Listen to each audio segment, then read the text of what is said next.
Well. Hero Guide NJ. It's in the morning. We are just on a bushwalk here in Ngwali area, Chobe Enclave, adjacent to Lunyanti and Savuti.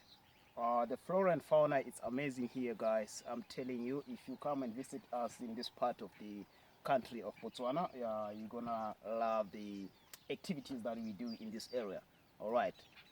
Just standing next to the Termite Mount or Termite Hills. There's one here, there's another one here. These are constructed by the allies that we call the soldiers, or the workers, and the king, and as well as the queen as the sole breeder. The purpose of the king and the queen is just to breed, to reproduce more workers or more soldiers or allies in the mount, right? And then the soldiers, they are not fertile. The workers, they are not fertile. That means their job or their duty is to make sure and to monitor whatsoever in the mount, in and outside. For example, if it happens that an insectivore comes, for example, the advac or the antibear, they are the ones who troubles mostly these organisms. All right. What they will do, they will bang their heads. I'm talking about the workers, via the soldiers. They will bang their heads into the wall of the mount inside to try by all means to send the message quickly through the tunnels to the king and the queen to be protected for those who are the nearby in that in the mount. All right.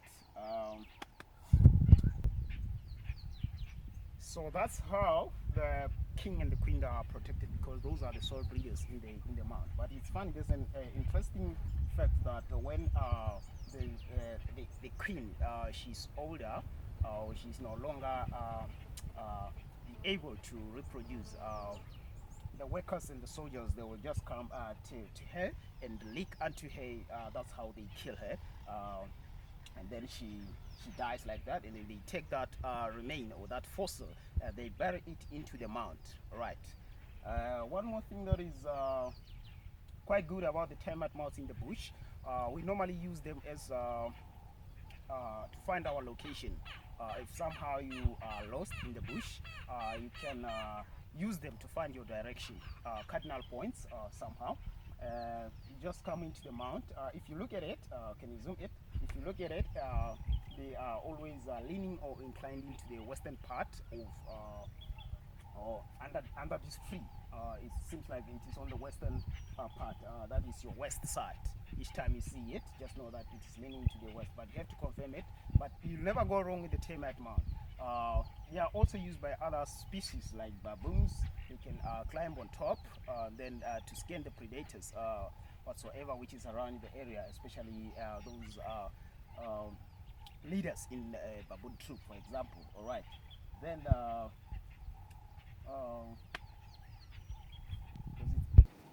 Hello again, guys. It's Likey, Nature Guide here, with the hero. I'm just gonna add a little bit on what he said about the mount. He has covered almost everything that we need to know about the mount. So I'm just gonna talk about the constructing material that the termite use. So this is some sort of cement.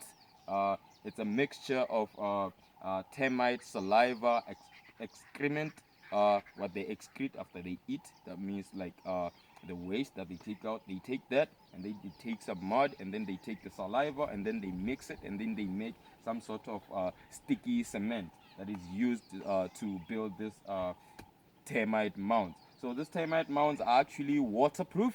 Um,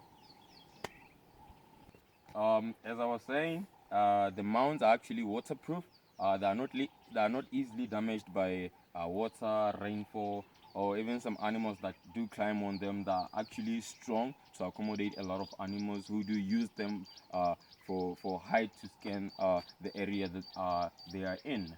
So the only thing or the most thing that usually destroys this mounds are the advocs or the ant bears, because they have long talons. They were built to actually dig into mounds, because that's their main source of food. They eat this as their main source of food. So what happens is when an aardvark comes and it finds an active termite mound like this, what it will do, it will dig on the side. If you come closer this side, or try to zoom here, you will see that this mound was being demolished some weeks ago, and bear paid a visit here. So normally what they do, if they destroy it and they're actually feeding on it, sometimes they actually dig some holes to go deeper into the mound, and then by doing that they leave sort of a den that other animals tend to use, like spotted hyenas as their dens. Porcupines tend to go in there.